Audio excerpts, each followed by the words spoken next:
11h30, il nous reste une demi-heure à passer ensemble et on commence chaque demi-heure par un détour sur les marchés. Et aujourd'hui, c'est grâce à Romain Dobré depuis la cellule Info d'Experts de Bourse Direct qui suit l'évolution du marché pour nous. Et pour le moment, on a plus clairement opté pour la baisse, hein, Romain. Oui, pour l'instant, hein, mais c'est temporaire. On a un marché qui se cherche, comme on le répétait encore chez vous il y a quelques secondes, pas de visibilité dans ce marché.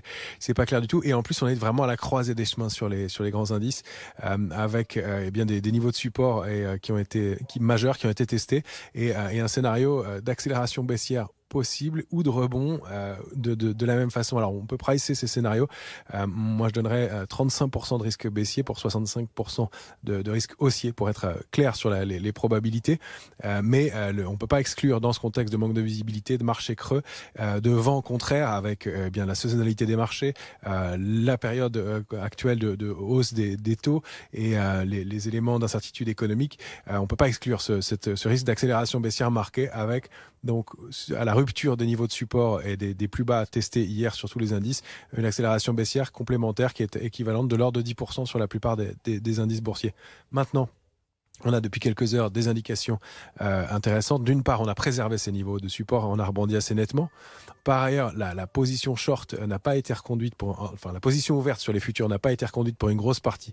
Et on peut en déduire que c'est une grosse partie du short qui n'a pas été reconduite pour l'instant. Donc les opérateurs sont prudents avant ce grand rendez-vous de mercredi, pour lequel, effectivement, la décision sur les taux elle-même n'est pas fondamentale, mais c'est le discours qui va s'en suivre et la durée de cette politique monétaire qui va compter, et donc tout ce qu'on va pouvoir en déceler dans le discours de Jerome Powell.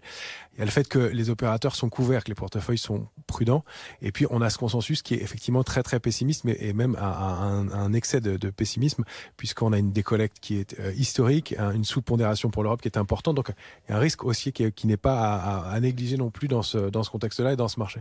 Alors les niveaux qu'on va surveiller sur les indices, sur le Nasdaq, c'est le franchissement de 12 090, 12 190. Ça invaliderait la structure de retournement baissière qui a commencé à se mettre en place et qui est en train d'être invalidé si on repasse au-dessus, donc sur plusieurs clôtures. Si on clôture en revanche sous 11 880, 11 820, là on réactive la dynamique baissière. Il faudrait clôturer sous ces niveaux-là pour valider la structure. Sur le S&P, c'est très propre, c'est 3 838 en bas. 3 838, c'est le bas du gap du 13 juin dernier. Vous vous souvenez sûrement, on en avait parlé, on avait dit que le gap du 13 juin dernier serait le bas du trading range et le gap baissier du 22 août dernier serait le haut du trading range. Pour moi, c'est dans l'idéal, ce que peuvent faire les marchés pour l'instant, c'est de rester entre ces bornes-là dans les semaines qui viennent, et donc peut-être de rebondir en direction de ce pied de gap sur le S&P si on arrive bien à préserver ce niveau de 3 838. Si on le rompt en clôture, le risque d'accélération baissière, il serait donc de l'ordre de 10%. Sur le CAC, c'est 5 970 en bas, 6 480 en haut.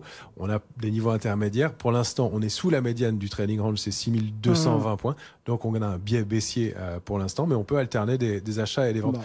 Après, de façon sectorielle, il y a 4 ou 5 secteurs qui ressortent. C'est la banque, la finance, l'assurance et un peu l'automobile depuis quelques heures aussi, qui se maintiennent un peu mieux que le reste. Donc, on a des choses à faire de ce côté-là, mais effectivement, on garde une poche de cash assez importante pour des opportunités en cas d'accélération baissière plus marquée.